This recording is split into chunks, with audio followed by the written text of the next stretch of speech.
Hello everyone and welcome back to Math Bolt Master. তেনেহলে আজি আৰম্ভ কৰো এটা নতুন সেশন।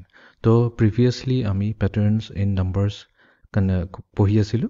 তো যিমানখিনি বস্তু আমি শিকিলো তো তাৰে বেসিছত এটা আমি কুইজ কৰিম। তো আজি আমাৰ এটো হ'ব first quiz number 1. So এই কুইজটোত আমাৰ টোটাল 5টা কোৱেশ্চন থাকিব। 5 to 10 minutes লাগিব। ঠিক আছে তেনেহলে আমি আৰম্ভ কৰো। তো এই এনেকা ধৰণৰ কোৱেশ্চনটো আমি অলৰেডি কৰিয়ে থৈছো। তো 15 ৰ পিছত 16 আহিছে, 16 ৰ পিছত 17, 17 ৰ পিছত 18, 18 ৰ পিছত আমাৰ আহিব নতুন নম্বৰ যোনটো হ'ব হেতু হ'ব obviously 19 হ'ব লাগিব because ইয়াতে আমাৰ কি হৈছে every step আমি জাপ মাৰিবৰ কাৰণে আমি কি কৰিছো +1 কৰি গৈছো। তো 15 +1 কৰোঁতে 16 পাইছো, 16 ৰ পৰা আমি +1 কৰোঁতে 17 পাইছো, 17 ৰ পৰা +1 কৰোঁতে 18 পাইছো আৰু 18 ৰ পৰা +1 যদি কৰিলো তেনেহলে আমি 19 পাই যাম। চেক কৰি যাওঁ। Yes, আমাৰ এইটো আহি গ'ল আনসাৰ। ঠিক আছে এতিয়া আমি যাওঁ নেক্সট প্ৰবলেমটোলৈ। তো এইটো প্ৰবলেমত আমাক কেইটামান নম্বৰ প্যাটাৰ্নছ দি আছে। তো প্ৰথম নম্বৰটো হৈছে 8, তাৰ পিছত আছে 9, তাৰ পিছত 20, তাৰ পিছত 63 আৰু ফিফথ নম্বৰটো আমাক উলিয়াব দিছে। তো ইয়াতে টোটাল 4টা অপচনছ আছে। তো 4টাৰ ভিতৰত যিকোনো এটাই ৰাইট অপচন হ'ব। তো ঠিক আছে তেনেহলে আমি আৰম্ভ কৰো।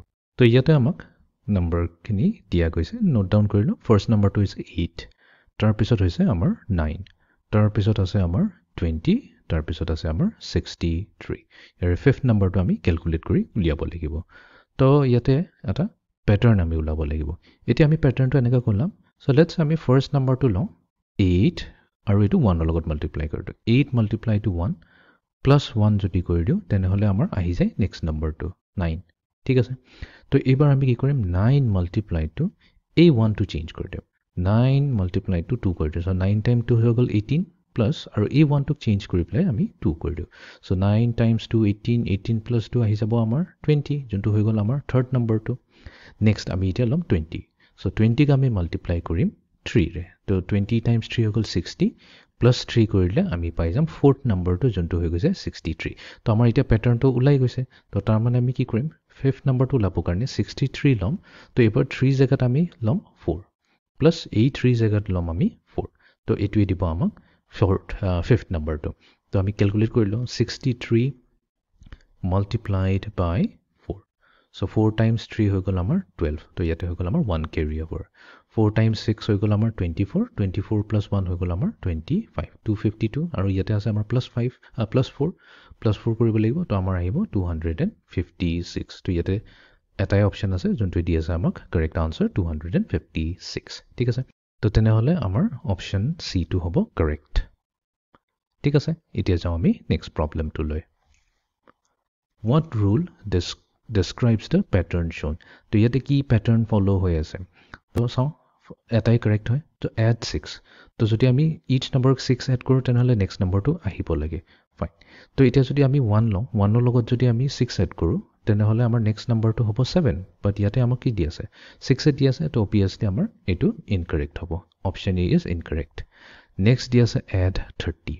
তো এতিয়া যদি আমি ফাৰ্স্ট নম্বৰটো লওঁ 1 আৰু তাক 30 লগত মাল্টিপ্লাই এড কৰি দিও তো 1 + 30 টো আমাক দি আছে 31 বাট সেকেন্ড নম্বৰটো 6 হয়। তো obviously বি অপচনটো ইনকাৰেক্ট হ'ব। নেক্সট নম্বৰ সি আছে মাল্টিপ্লাই বাই 5। ঠিক আছে। তো ফাৰ্স্ট নম্বৰটো 1 1 ক যদি 5 ৰ লগত মাল্টিপ্লাই কৰি দিও আমি পাই যাম 5। তাৰপিছত 5 ৰ লগত যদি আকৌ 5 মাল্টিপ্লাই কৰো 25। তো obviously এটোটো প্যাটাৰ্নটো দিয়াই নাই। তো সি হ'ব ইনকাৰেক্ট। তো obviously এতিয়া এটাই থাকি গ'ল যোনটো হৈ গৈছে আমাৰ ডি নম্বৰটো। ডিত কৈ আছে কি মাল্টিপ্লাই বাই 6। ইয়েস এটোই কাৰেক্ট হ'ব বিকজ 1 ৰ লগত যদি আমি 6 মাল্টিপ্লাই কৰো তেনেহলে আমি পাই যাম 6। 6 ৰ লগত 6 মাল্টিপ্লাই কৰি দিলে আমি পাই যাম 36। 36 ৰ লগত 6 মাল্টিপ্লাই কৰি দিলে 216। তো ইয়াতে অপচন ডি টোই হ'ব আমাৰ কাৰেক্ট অপচন। ঠিক আছে এতিয়া আমি যাওঁ নেক্সট প্ৰবলেমটোলৈ। এটোটা একেবাৰে simple problem. What number is next 10, 11, 12, 13। obviously এটো ৰাইট আনসাৰ হ'ব 14। ঠিক আছে এতিয়া আমি যাওঁ last প্ৰবলেমটোলৈ। The first day of Alex's trip was a Monday. What was the day of the week on the 39th day of his trip? ঠিক আছে। তো কৈছে কি ফাৰ্স্ট ডে।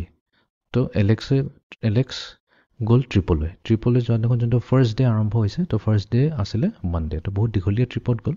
তো 39 ডেজ পাৰ হৈ যোৱাৰ পিছত এই 39th ডেটো কোন ডেট পৰিব সেইটোক আমাক চাব দিছে তো কোন দিন হ'ব ইয়াতে গোটেইখিনি আছে মানডেৰ পৰা সানডেলৈকে তো আমি এইটো চেক কৰি ল'ম তো এনেকা প্ৰবলেম সলভ কৰিবৰ কাৰণে আমি কি কৰিম প্ৰথমতে ডেটখিনি নোট ডাউন কৰি ল'ম তো আমাৰ ফাৰ্ষ্ট ডে হৈ গৈছে মানডে তাৰপিছত আহি গ'ল টিউজডে ৱেডনেছডে তাৰপিছত আছে আমাৰ থাৰ্ছডে তাৰপিছত ফ্ৰাইডে তাৰপিছত আমাৰ ছেটাৰডে আৰু আমাৰ আছে সানডে ঠিক আছে তো এতিয়া মানডেৰ পৰা সানডেলৈকে তো আমি জানো টোটেল 7 ডেজ হৈ গ'ল তো নেক্সট 7 ডেজ যদি আমি আৰু এড কৰি দিওঁ তো আমাৰ হৈ গ'ল 14 ডেজ আৰু এটা 7 ডেজ এড কৰি দিম তো 21 ডেজ হৈ গ'ল তেনেকৈ আৰু এটা 7 ডেজ কৰি দিম আমাৰ হৈ গ'ল 28 ডেজ তাৰপিছত আৰু নেক্সট 7 ডেজ এড কৰিলোঁ 35 ডেজ হৈ গ'ল তো তাৰ মানে 35 ডেজৰ পিছত কি হ'ব আমাৰ লাষ্ট ডেটো যোনটো হ'ব এইটো সানডে হ'ব ঠিক আছে 35 পৰা 39লৈ যাবলৈ কাৰণে আমি কি কৰিব লাগিব +4 কৰিব লাগিব তাৰ মানে সানডে শেষ হৈছে